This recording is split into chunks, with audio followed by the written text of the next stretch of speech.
Hello बच्चों, इसके पहले हमने पढ़ाया था हेलो एल्केन्स, अब बनाने वाले हैं हेलो एरीन्स। तो बेंजीन में आने वाला है हेलोजन। तो और आपको बताया गया है कि कार्बन कार्बन कहीं मल्टीपल बॉन्ड है, जैसे मेनली कार्बन का डबल बॉन्ड अगर ऐसे है तो ऐसे जो डबल बॉन्ड है कार्बन के इलेक्ट्रॉन के सोर्स के रूप में यूज होते हैं। इलेक्ट्रॉन का अगर स्रोत बन गया तो इसके आसपास वही आएगा जिसको इलेक्ट्रॉन की जरूरत होगी, इलेक्ट्रॉन की आवश्यकता। यही वजह है कि और इस पे अटैक कौन करता है? इलेक्ट्रोफाइल।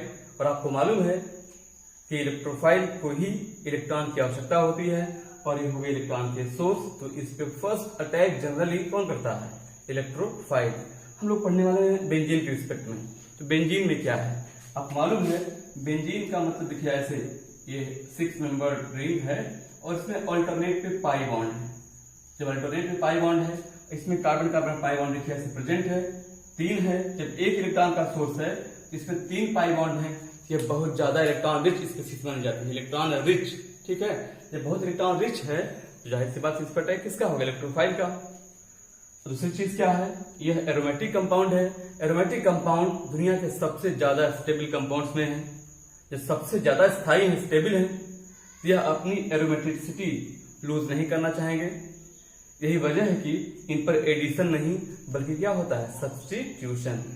अटैक कौन करेगा? इलेक्ट्रोफाइल। कैसी रिएक्शन देगा? सब्स्टिट्यूशन। तो कैसा नाम होगा? Electrophilic substitution. क्लियर? जो लिखा हुआ है। अब उसमें से एग्जांपल क्या पढ़ना है? हेलो एरीन्स बनाना है, हेलोजन इंट्रोड्यूस करना है। इसका मतलब क्या हो जाएगा बोलिए? तो आप बोल देना introduction of halogen in benzene ring is called what? Halogenation of benzene. Halogenation of benzene. ठीक है, it is an example of electrophilic substitution reaction. Electrophilic substitution reaction. और क्या होगा इसमें? When benzene is treated with Cl2 or Br2 in the presence of Lewis acid like iron हो या फिर ferric chloride. this halogenation occurs where benzene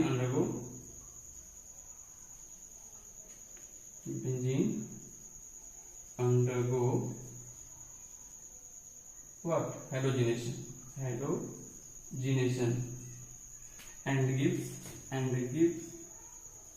क्या देगी? Hello arene. ठीक है, ये बन जाएगा। इसमें क्या देखिए, जैसे आपको दिया गया, हम रिएक्शन ऊपर लिखते हैं इसको, या डायरेक्ट देखिए ऐसे, यहाँ पे ऐसे दिया गया है जैसे बेंजीन रिंग हुएगी। इस रिंग में डबल बॉन्ड कैसे है? इसको आपने Cl2 के साथ ऐसे रख दिया, या तो आप इसे फेरिक आयरन रख दीजिए या आप यहाँ पे फेरिक का कोई भी हेलाइड रख सकते हैं। जैसे फेरिक क्लोराइड लिखा है यहाँ पे, आप यहाँ पे किसका कोई भी हेलाइड रख दीजिएगा। तो यहाँ पे क्या होगा? इस रिंग में Cl की हो जाएगी एंट्री ऐसे। आप देखिए ये बेंजीन है तो इसके सभी पोजीशंस एक जैसी होती है, तो आप कहीं पर भी Cl रख सकते, चाहे इस पे चाहे इस पे।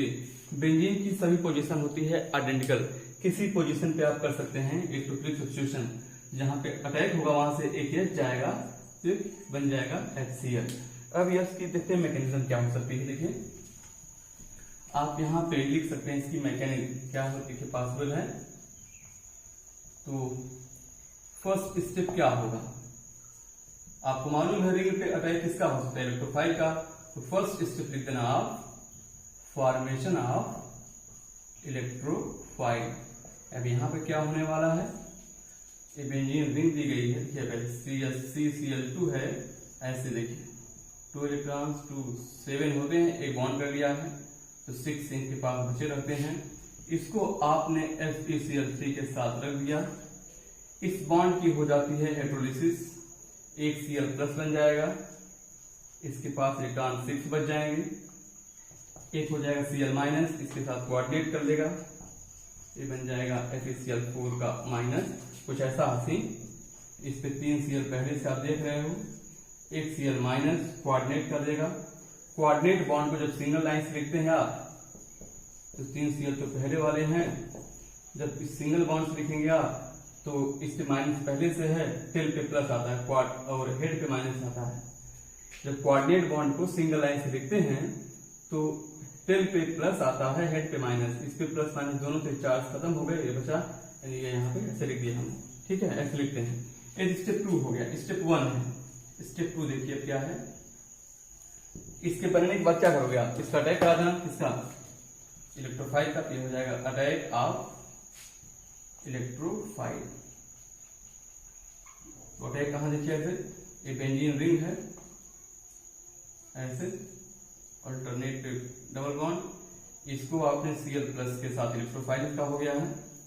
इस बॉन्ड की चाहे लेफ्ट या राइट कर देंगे आप हाइड्रोलिसिस, ये माइनस होगा, ये प्लस होगा, इस माइनस पे इसकी बॉन्डिंग हो जाएगी, देखिए ऐसे, तो एक बन जाएगा कार्बोकैटायन, तो यहाँ डबल बॉन्ड ऐसे है, यहाँ डबल बॉन्ड ऐसे है, इस पे प्लस होगा, आप जानते हैं यहाँ पहले से एक H तो है ही है, क्लियर हो गया ऐसे। अब यहाँ पे आप देख रहे हैं ये प्लस जो है इनके साथ क्या है, अल्टरनेट पे है, तो आप यहाँ लिख सकते हैं stabilised by resonance, stabilised by resonance,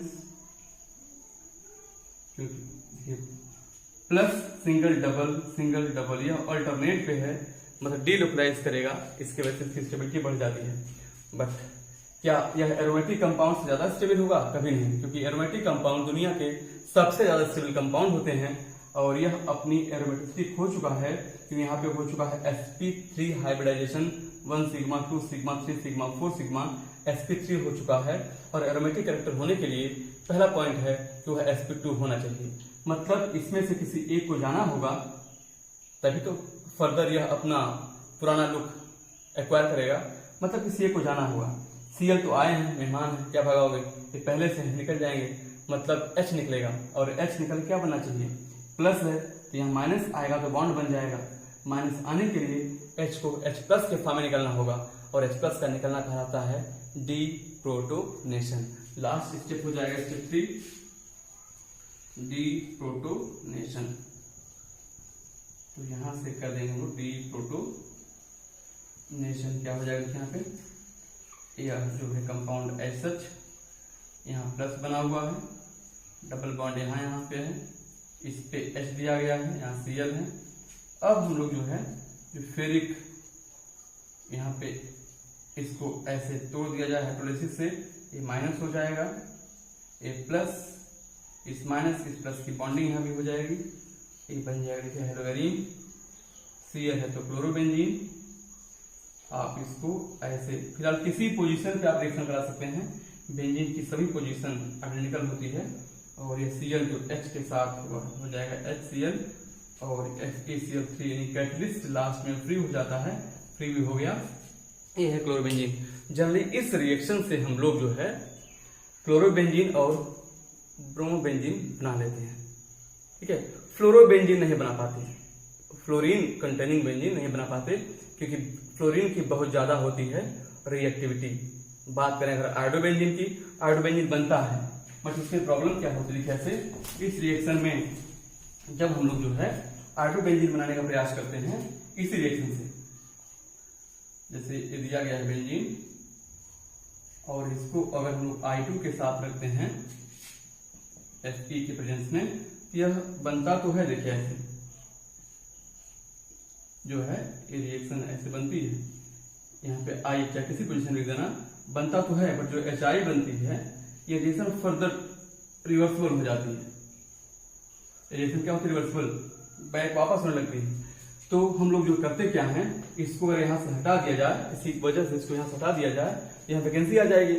इस वैकेंसी को फिलअप करने के लिए ली चैटलियर प्रिंसिपल के अकॉर्डिंग चैटलियर प्रिंसिपल के अकॉर्डिंग ये रिएक्शन फर्दर फॉरवर्ड मूव करती है। इसको करते क्या है, हम लोग इसको कराने के लिए इस रिएक्शन के साथ जो है या तो HNO3 या HiO3 यूज करते हैं एज अ कैटलिस्ट। यह यहाँ से ऑक्सीडाइज हो जाता है, ऑक्सीडाइज होकर यहाँ हट गया, वैकेंसी हो जाती है, वैकेंसी को फिलअप करने के लिए रिएक्शन फर्दर आगे बढ़ती है। ठीक है, अब एक और देख लीजिए यहाँ पे एक पॉइंट और। अगर हम लोग जो है कोई ऐसा कंपाउंड लें जिसपे कोई साइड चेन पहले से हो, जैसे मान लीजिए यहाँ पे बेंजीन है या इस पे सपोज CH3 है, इसे फिलहाल टॉल्यूइन कहा जाता है, कॉमन नेम इसका कमर्शियल नेम टॉल्यूइन है। और फिलहाल यहाँ पे याद रखना एक चीज, कोई भी एल्काइल ग्रुप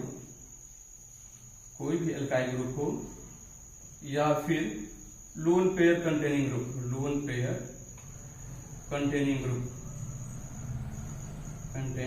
ग्रुप या ऐसे कहीं प्लस R हो, ये प्लस R होगा, तो ऐसे ग्रुप अगर कोई यहाँ प्रेजेंट है तो हमेशा जो भी नया आने वाला होगा वह उसके आर्थो और पैरा पे आएगा, मतलब मिक्सचर बनेगा।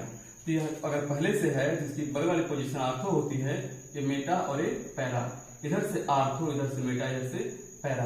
तो याद रखना है आपको, अगर इनमें से कोई है तो हमेशा रिएक्शन आर्थो और पैरा पर होगी। इसका मतलब अगर आप इसे Br2 के साथ रखते हैं Fe या FeBr3 या FeX3 की प्रेजेंस में, तो मिलेगा आपको मिक्सचर ऑफ आर्थोब्रोमोटॉल्यूइन एंड पैराब्रोमोटॉल्यूइन।